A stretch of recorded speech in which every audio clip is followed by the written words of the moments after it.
Tumefanya maamuzi sahihi sana ya kupeleka mechi Meja Isamuhyo, na sababu za kupeleka Meja Isamuhyo ni sababu za kimpira, wala hakuna sababu yoyote ya nje ya mpira. Uwanja wa Meja Isamuhyo hivi sasa ni uwanja ambao unakidhi kuchezewa mechi ya aina yoyote ile, kuanzia kwenye pitch ambao ndio factor ya kwanza, lakini hata kwenye idadi ya mashabiki.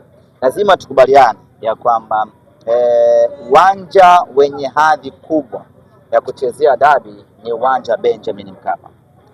Baada ya Benjamin Mkapa kushindikana, viwanja vyote vinavyobaki ni viwanja ambavyo viko sawa sawa, hakuna ambacho kinamzidi mwingine.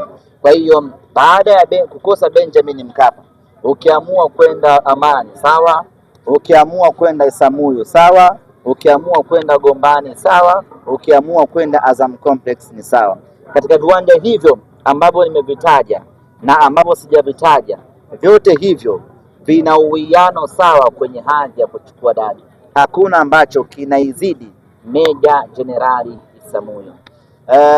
Ukiangalia huu uwanja wa Amani unaingiza mashabiki 14,000. Labda uzuri wake unawahadaa lakini kiuhalisia unaingiza watu 14,000 pekee. Uwanja wa Azam Complex unaingiza watu 4,500 pekee.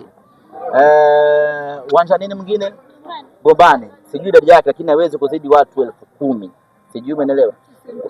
CCM Kirumba, ukienda Sokoine, ukaenda Sheikh Amri Abeid, viwanja hivyo haviingizi watu zaidi ya watu 13,000.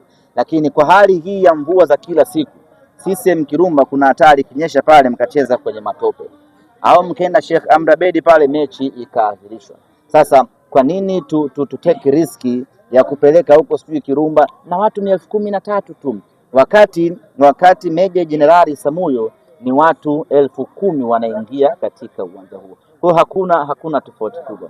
Lakini ukitoa Benjamin Mkapa, Tanzania hii uwanja unaoongoza kuwa na pitch nzuri ya nyasi asilia ni uwanja wa Meja Jenerali Isamuhyo.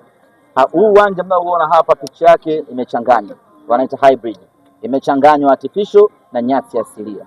Lakini uwanja wenye nyasi asilia 100% ni uwanja wa Benjamin Mkapa pamoja na uwanja wa Meja Jenerali Isamuhyo. Sasa kama tunakubaliana ya kwamba uwanja wa Meja Isamuhyo ni uwanja bora kwenye kuchezea kwenye eneo la pitch, kwa nini mechi siende Meja Isamuhyo? Lakini watu ni 10,000 sawa, na ukiwaleta hapa, na ni idadi pungufu ukienda Azam Complex, na ni idadi sawa ukienda Sheikh Amri Abeid, ama ukienda Sokoine, ama ukienda Kirumba. Kwa hiyo tumefanya maamuzi sawa, na mimi niwakaribishe Meja Jenerali Isamuhyo Mbweni, Dar es Salaam. Unasema pale hapana vurugu pale.